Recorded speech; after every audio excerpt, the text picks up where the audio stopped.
What's up? What's up? What's up, my YouTube people? How's my family doing? I hope everybody's having a good weekend and had a good work week. I know I did. Thank you. But we are getting closer and closer to that 4,000 people. I just want to share that. We are getting close. We are getting closer to being monetized or whatever the word is, where I can start doing a little bit more on my channel. I'm excited. I hope you guys are too. So we're getting close, guys. We are getting very, very, very, very close. We're at the halfway point. Actually, a little over the halfway point. Keep it up, guys. You guys are doing awesome. Keep it up. Keep subscribing. Keep sharing the videos. Keep watching the videos. Comment on the videos. And that's the thing.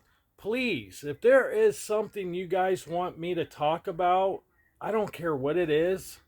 I really don't. It could be about my life. It could be questions about my life. It could be questions about a vehicle. It could be questions about uh, the squirrels, of course. Or there's something on your mind and you want to discuss it, or you know someone who's going through recovery and they're got these ups and downs and stuff, and you just don't know how to deal with it or talk to them about it or whatever. Feel free to ask any questions. Leave it in the comments. I will either get back with you or I will do a video or something. Um, Other than that, what's going to be happening here soon? I think we got a month or two of winter still. Um, what's going to be happening here real soon? I'm going to be buying a car trailer. So here soon, I will be putting out content of me going to the customer's house, talking to them, purchasing a vehicle, bringing it back to the house, and figure out what we need to order for the car, what we need to get for the vehicle to get it back up on the road so we can turn around and put tags on it and turn around and drive it for a little bit and sell it. The way I like to do things when I buy new cars before I flip them, I like to drive them for at least a 30-day period. That way I know when someone buys a vehicle off of me, I know I got all the stuff fixed on it, if you know what I mean. For an example, if I buy a car that has no rust on it, the only thing it needs is brake lines and front brakes put on it. Okay, we got that. We can do that. We pull it in the garage. We fix the brake line. We fix the front brakes. We got new rotors, new pads, new brake lines. And then we drive it for a day or two. Nothing wrong with it. It's driving great. Shifts great. There's no wobbles, no hesitation anywhere. It's driving good. And then turn around. I put it up for sale on the third day, and then someone comes and looks at it on the fourth day, and then they give me $2,500 for it, and then they start driving it home, and then in that week period of time while they have it, it breaks down. Now it comes back on me, because how I sell cars, everything I do to a car has some kind of warranty to it. My personal warranty, not something that they can just purchase. It's pretty much a type deal with me is I'm not a car lot. I just buy cars, I fix them up, and I flip them. I'm not a car lot. I just don't buy cars and put them out there on the lot for people to come and look at, take them for test drives, and bring them back and figure out what kind of car they're looking for. I am not a car lot. The way I work is when I say I do warranty is whatever I fixed on that car. Say I fixed brake lines, or I fixed brakes, or I put a new radiator in or something. And for an example, if you buy a car off me, you're driving it for a couple weeks, and you only have a 30-day period with me. So if you're driving it for a couple weeks and the front brakes that I just fixed just don't feel right, something's just not right, you can bring it back to me, get a hold of me, bring it back to me, and I will pull off the tires and I will double check to make sure everything is torqued down to the right torque specs. Make sure there's no warps in the rotor. Make sure I didn't get a bad rotor or anything like that. You know, they could be driving an hour away and it just heated it up. But 90% of the time, I never have a car come back. 99.99% to 100%, I never have a car come back. I never had anybody come back and say, I want my money back. I never had anybody come back and say, hey, this car's bad. There's something going on. I never had that happen. And I'm not going to start having it happen. We're going to keep it just the way I'm doing it now. But like I said, everybody has a 30-day period with me. If you get it home in that 30 days, something happens, bring it back to me. I will pull money out of my own pocket to get it fixed for you. That's how I work. That's how I roll. I was taught, if you run a legit business, and if you're starting a business, you treat your customers just like how you want to be treated. Simple as that. Just like going to a car lot. You buy a car, you found a badass car you want, a badass pickup truck, you're driving it. It drives for good, you know. You always see those papers in the windows says buy as is, you know. There's no warranty or anything, and you drive the car and you bought it from a buy here, pay here, and then all of a sudden you get like an hour away from your house and the car just stops running. So you call the car company that you just bought it from, and they'd be like, "Oh, there's nothing we can do for you." That's not good business, guys. They should be like, all right, cool. I will hop in the tow truck. I will come down and get you. Bring the car back. We'll give you a rental until we figure out what's going on with it. I apologize. Bam. Simple as that. But no, there's no people out there. There's very few car lots in my hometown that will do that. So I just want to throw that out there. So we will be doing that here soon. We will be doing that this summer. We will be buying cars. You will be going on the journey with me. We will be buying them. We will be fixing them. And we will be flipping them. Now, if this happens to go the way I planned it for, and I've been doing this for about a couple years now, if this happens where it's making more money than my job, or I'm making a couple $100 more than where I work at full time, I will literally probably quit my job and go do this full time, because this is the business I want to get into. This is the business I want. This is the business I have been working on to get up and on and going. I've been working on it for 2 years now. I just never really got into a good enough job to support it every single week, if you know what I mean. So the company I work for, it's a good company. It brings in good money. I get paid decent. So I can literally, legitly go out and buy 2 cars a month, fix them up, and flip them. Am I going to do that? No, not really, because I'm here in town, so I can't have too many cars on my property. You know how inside city limits are. It's pretty much all over the country. Wherever you live, they always complain about, you got too many cars on your property. You need to get it cleaned up. It looks like a junkyard now. I will start doing that, buying 2 cars a month or 3 cars a month when I move to the country, where I can store them somewhere out of the rain, out of the snow and all that good stuff. I will do all that out in the country. Here in town, we're going to start off with 1 car. We're going to buy a car. I'm going to take you guys on the adventure with me. We're going to buy it. We're going to bring it home.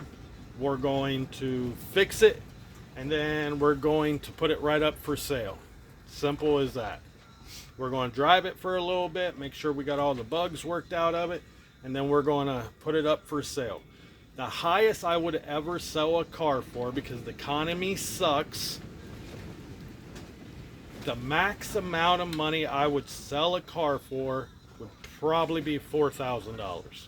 Have I ever sold a car for $4,000? No. I always put a price tag on it for $3,500. Don't take no less than $28,000.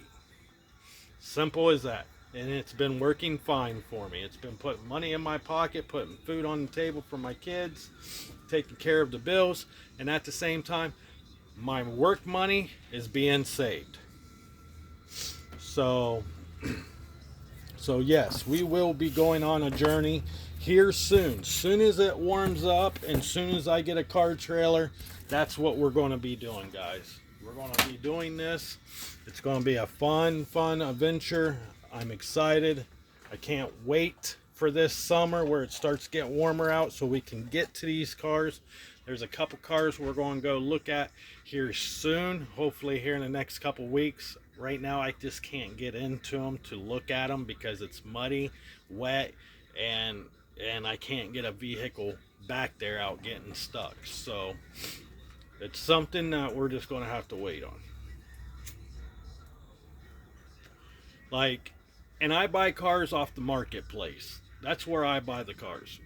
I don't go out and spend $3,000, $4,000, $5,000 and bring them home, do what I want to do to them, and turn around and sell them for $8,000, $9,000, $10,000. I don't do that. I go out, I buy. The highest I will purchase a car for is $1,200. I will buy a car for $1,200. I would bring it home. Normally a $1,200 car, it's already runnable. It just needs maybe a little bit of body work done to it. I will change out tail lights. I will change out headlights. I will tint the windows. I maybe put a set of rims and tires on it. Maybe do something with the exhaust. Depends on what kind of car it is. Maybe throw a stereo system in it if I think it's one of those kind of cars that an 18-year-old kid sees and they're like, I want that, you know. I don't put a lot of money into these cars when I do them. The max amount of money I put into a vehicle will be $700, $800. That's it. 90% of the time when you put $1,000 to $2,000 into a vehicle, you never get that money back. So for an example, if I bought a car for $1,500 and I put $3,000 into it, so I paid $1,500 for the car, I put $3,000 into it, that's $4,500. Do you think I can sell that car for $6,000? No. I might legit get $3,000 out of it. So my goal is when I buy a car, I buy it from anywhere from $500 to $1,000. I bring it home. I put $500 into it. I turn around, take it, and I sell it for $3,000. I list it for $3,000. I got room to play. Simple as that. Room to play. So you always remember, you always set yourself high. That way, when you bring it down, say I want, for an example, Trailblazer. I want $2,500 for it. So I will set it for $3,500. I got plenty of room to play. I like to get $3,000 out of it because I know the vehicle's worth $3,000. It's got a fairly new engine in it. It don't have very many miles on it. Don't have a lot of miles on the engine. And it's got pretty much brand new tires on it. And it runs and drives really smooth. And it's got a lot of gadgets and gadgets in it, and it's all leather interior. It's one of the top line Trailblazers that you can buy on the market. So I probably would put it up. I like to get $3,000, so I would put it up for $3,500. I will turn around, put it up for $35,000. I got plenty of room. So let's say someone came and offered me 2,800 for it. Okay, cool. Show me the money. You can have the title. Bam, good to go. Did I make my money back? Yeah, I sure did. And I put money in my pocket. So that's how I do my stuff. People say I'm dumb for doing it that way, but hey, I'm dressed pretty nice and my family's fed and I still have a roof over my head and I have electric on. That's all what I care about.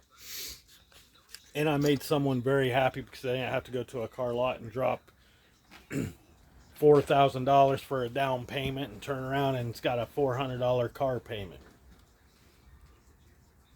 Simple as that. But with that being said, so tonight we're going to try to get this guy off. We are going to get this black piece off here. This is part of the bumper. This is the inner bumper. This is what you call the inner. So when you get in a car accident, you will see this piece, the white piece here, and then you got a real hard piece of plastic right here. So we're going to try to get it off tonight. So right now it's snowing hardcore out. It's snowing like crazy here in Ohio. Well, in the part of Ohio I'm in, we're going to put you guys right there. And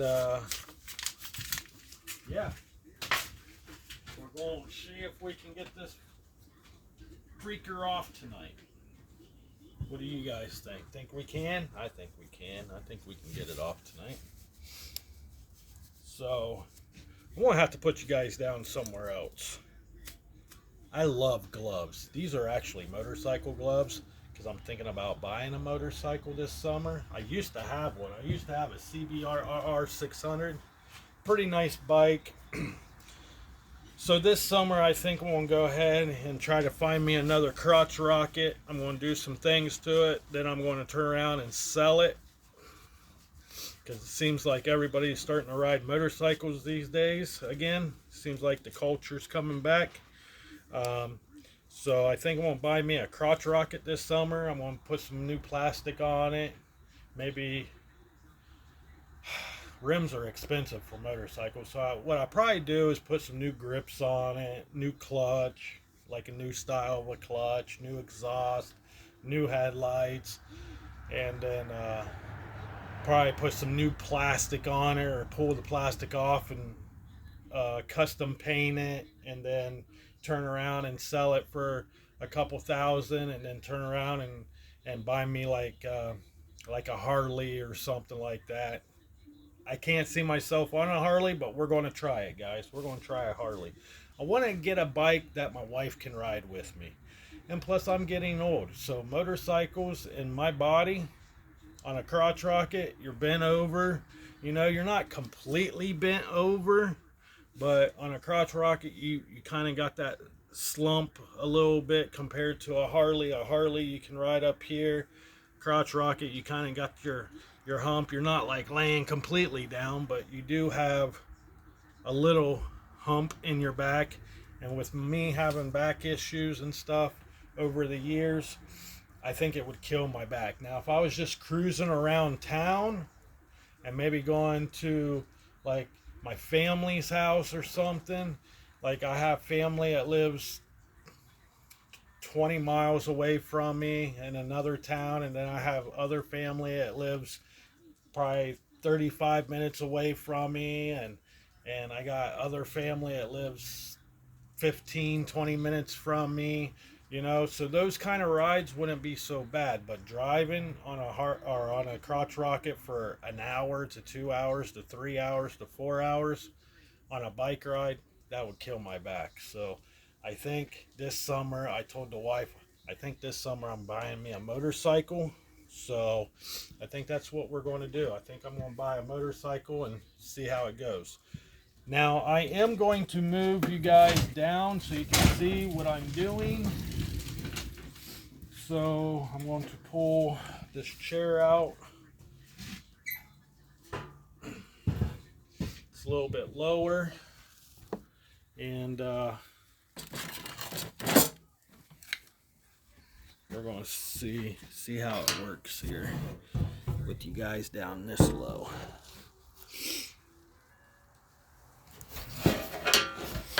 See, my phone's got a kickstand on it. I bought a phone, or I got a new phone, and I got a new phone case for it, and it's got a kickstand on it, but I just don't like how the kickstand sits the phone down so low. I don't like high dollar phones. I can't stand high dollar phones. It drives me insane when people go out and buy these $1,200, $2,000, $3,000 cell phones when, man, you can have that in a car or a house. You know what I mean? That's like pretty much a house payment, pretty much.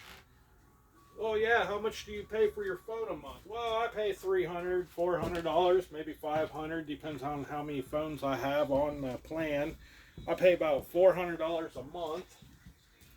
Dude, where do you live? Oh, I rent me an apartment for $700 a month, and you know, I think I got a good deal on the cell phone. It's like, dude, come on now. You can buy you a house and have a fucking mortgage payment for that kind of money. That's the way I look at it. That's what I'm doing. I'd rather go out and spend $50,000 on a home and then turn around and make a $700 mortgage payment. Oh, so we're going to get down here and see. Let's see if I can get this get my light here so we can have some more light. We're pretty much done in the back, except for one little thing.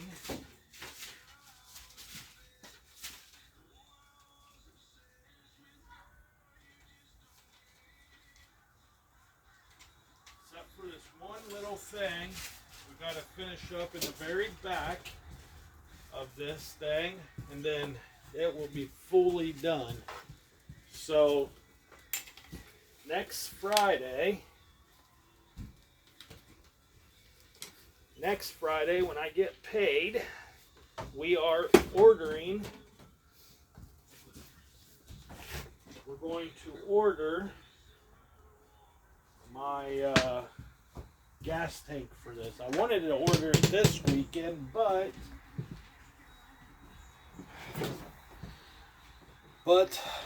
bills come first. Bills come first. Family comes first. Food comes first. Now, if this was a customer's vehicle, yes, the customer would come first. But since this is our personal vehicle, we're trying to hurry up and get done. Then we are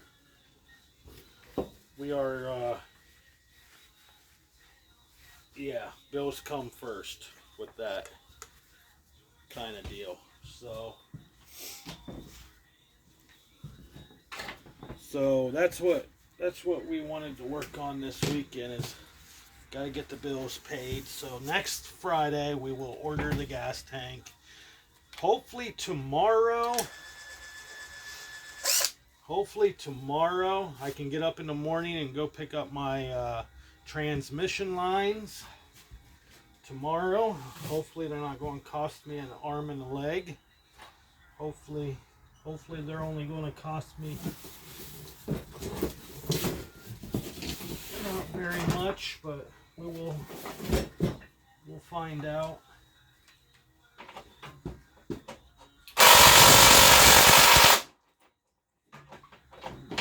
This is going to be fun.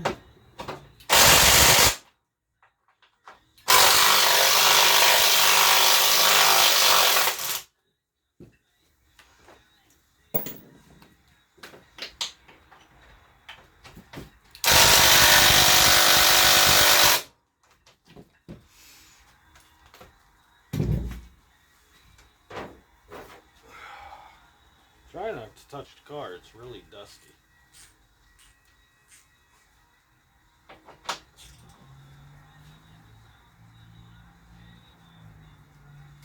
Oh God, these guys are on here. We might have to do another video on this one because we're gonna have to get BP Blaster.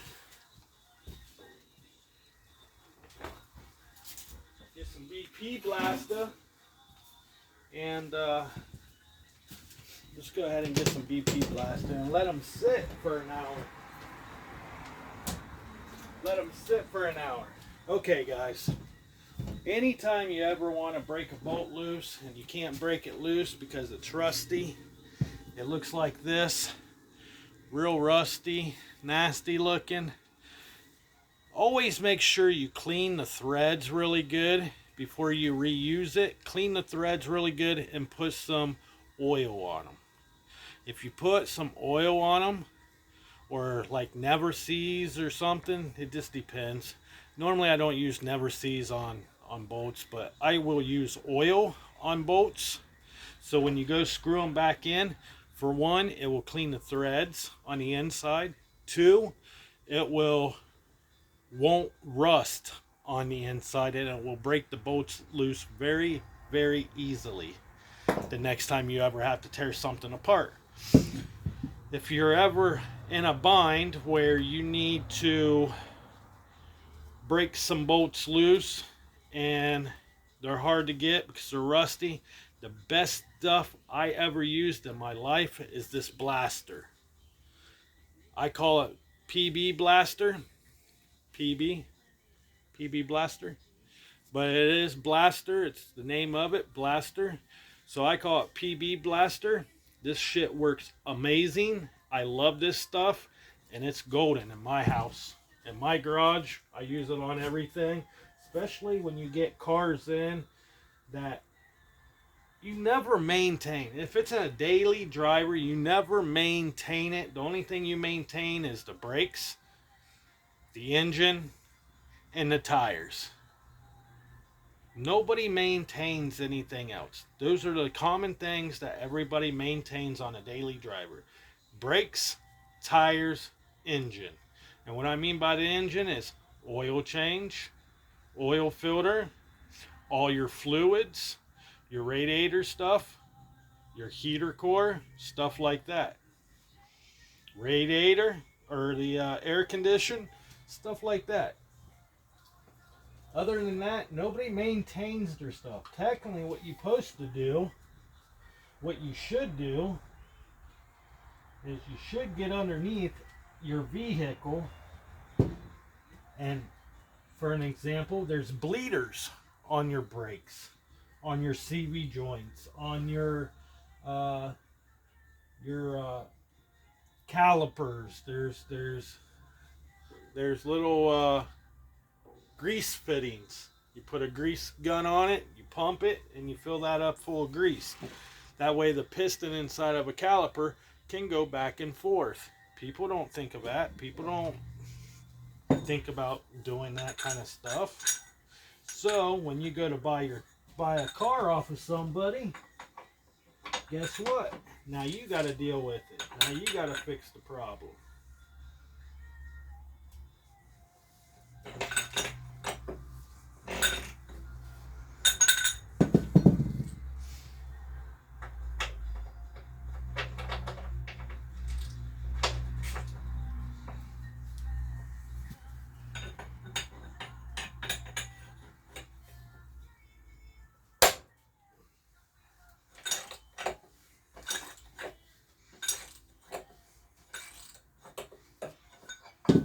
Let's try to set you guys down here on the floor. Let's see if that works. How's that? Oh yeah, much better. Now you guys can really see what I'm doing. What do you guys think? Now you can really see what I'm doing.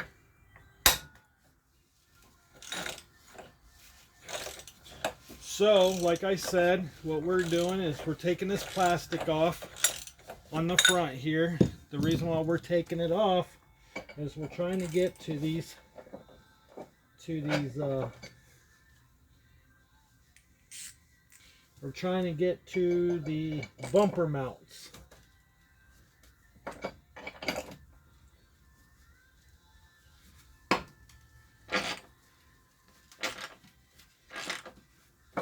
we're trying to get to the bumper mounts. There's bumper mounts on these, and that's what we're trying to get to.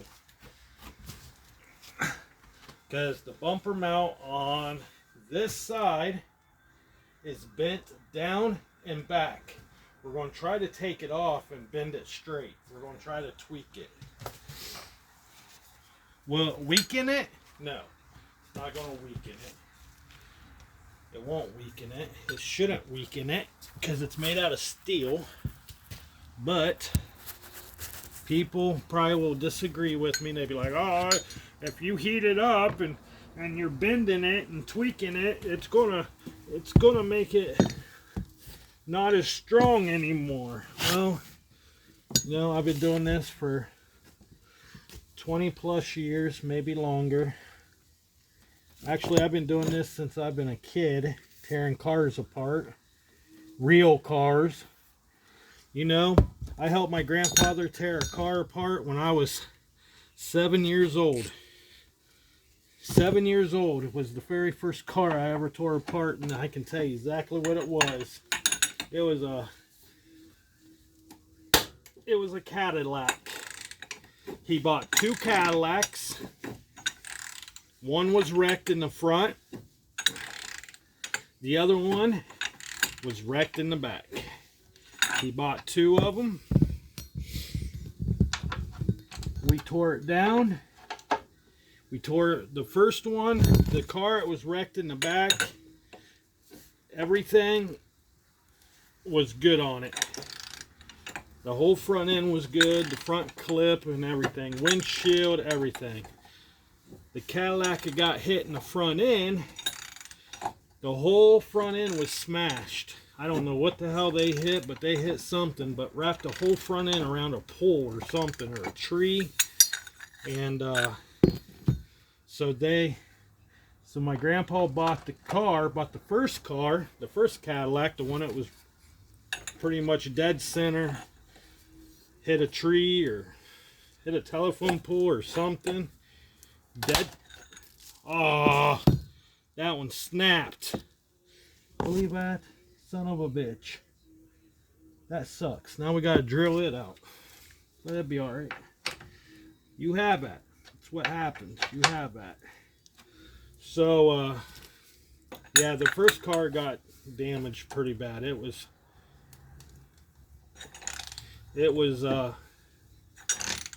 totaled. And my grandpa bought it for a couple $100. And the Cadillac, that Cadillac was maroon. The black one was hit, T-boned in the back. And they both were 2 doors, not 4 doors. They almost look like Grand Ams, the 2-door Grand Ams. That's what they look like. And I can't tell you what year it was so long ago, but I could probably look it up and show you. But it was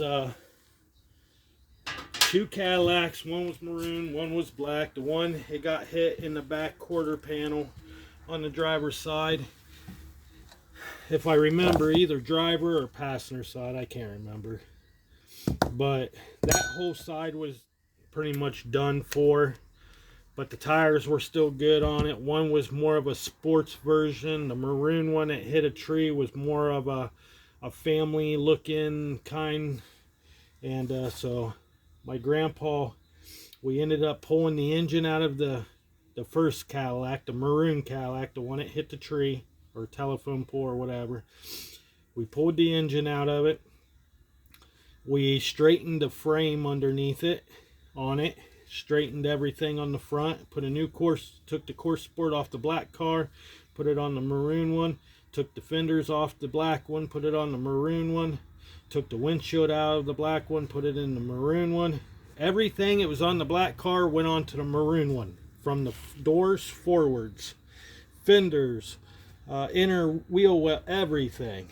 And the rims were kind of more sporty on the black one, so we took those rims and stuck it on the maroon Cadillac.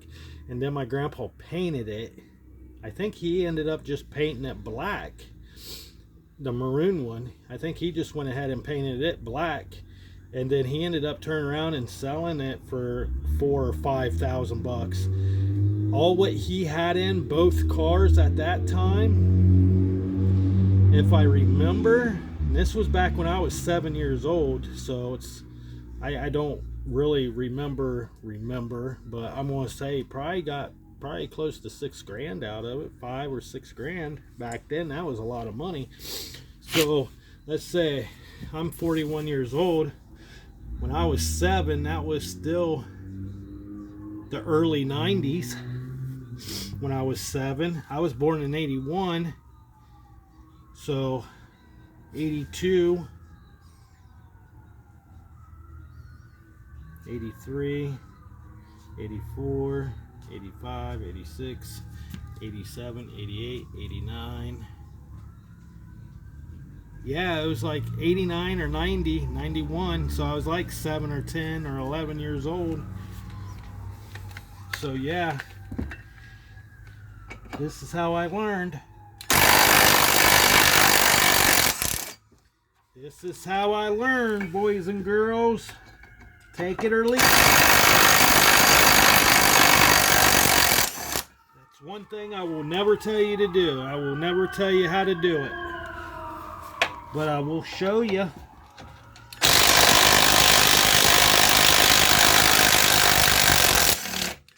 I will show you how I do it, and you can do it your way, or you can do it my way, or you can take it or leave it. Simple as that. Take it or leave it. Take it or leave it. If you want to learn, you can learn. If you don't want to learn, then don't learn. You want to do it my way, do it my way. If you want to do it your own way, but watch how I do it and do your own technique, then do her. But I'm going to tell you right now, in my state of Ohio, right now, what is hot to be sold is four-wheelers, dirt bikes, cars, trucks, SUVs, and houses. Right now, that's the market to be in. That's why I'm doing what I'm doing. I can't buy houses and flip them, but by God, I can buy cars and flip them. So,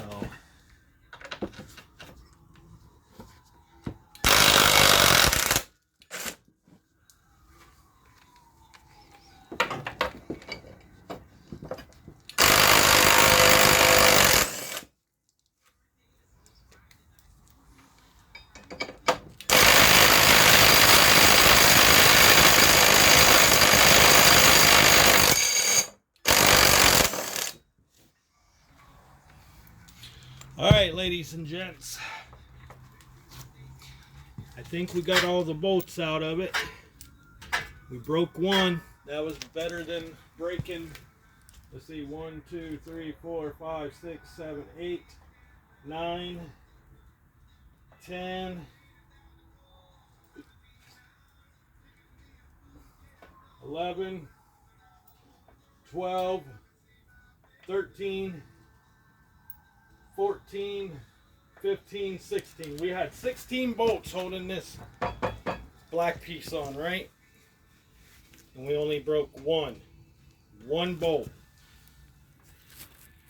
I call that good. I call that perfect. That's what I like to see. I like to see only one bolt. I don't really like to see any bolts getting broke, to be honest with you, but one bolt, I can deal with one bolt. One bolt, that can work for me. Alright, so now we got that taken care of. So we're going to grab a mallet. I don't know where my rubber mallet is. Find my rubber mallet.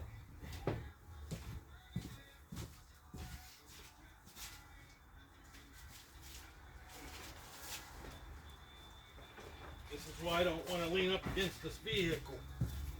Because I don't want to get dirty. I don't want to get dusty. Let's go ahead and take... Can we get that guy off? Let's go ahead and take this off too. It's got to be sanded anyways.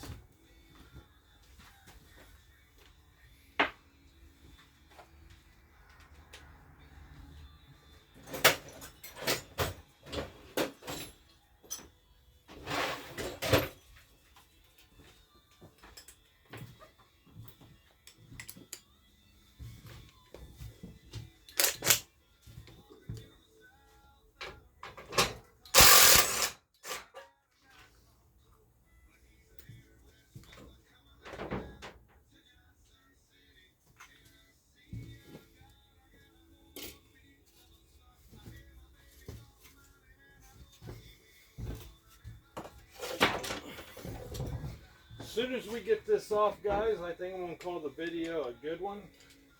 I don't know if I want to name it that. Now see how that bent? This is how it's supposed to look. Nice and straight up and down. See how when you put it back, it's all bent down? It's all bent. So when you hit it, there's our bracket. One of the brackets.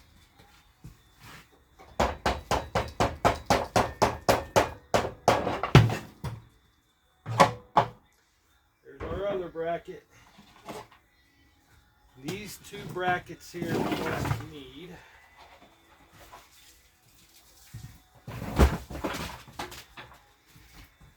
So this bracket goes here.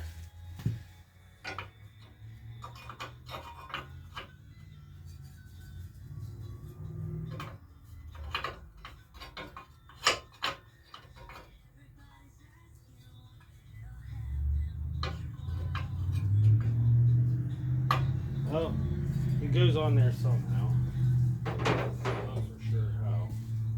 So I have to figure it out. But they go on there. There's the bolt we broke right there. So we gotta get it out. Now we can start looking where all the damage is. So if you guys look, and this is going to be the end of the video right here, I'm going to point out a couple things real quick. So if you look right here, let's shut this light off, it's too bright. So if you look, I'm going to shine a flashlight on the mounts we're talking about. I'm trying to do this with one hand, guys. It's kind of hard. See that mount right there? See how it's bent? See how that mount's bent? Okay.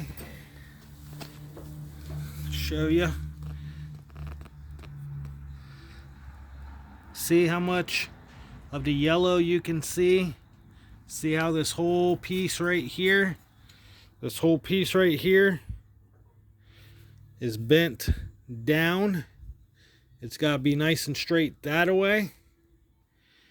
This bracket here, right here with my finger on it, it's got to come that way towards you. So it's got to come towards you. Now, if you come over here and look at this bracket, see how nice and straight it is? Nice and straight. The bracket's nice and straight. If you look at the side, it's nice and straight. See how straight that bracket is? And then if you look up underneath here, see how much of the yellow you can see?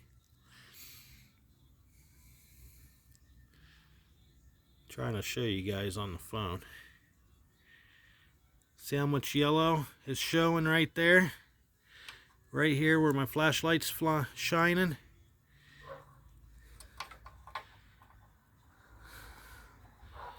See that? Okay. Now come over here.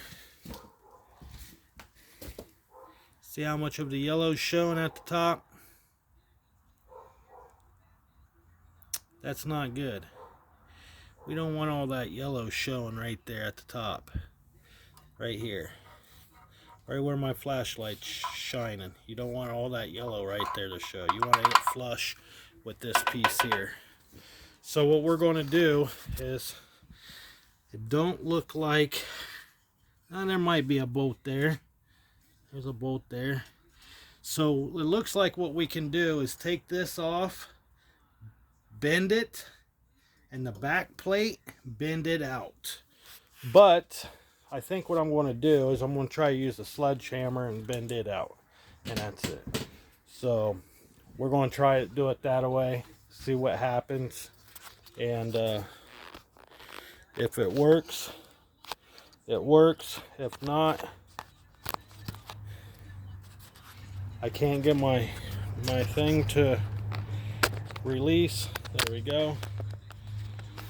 So if it works, it works. If not, no big deal. What I'm going to do is take a mini sledge that I have right here.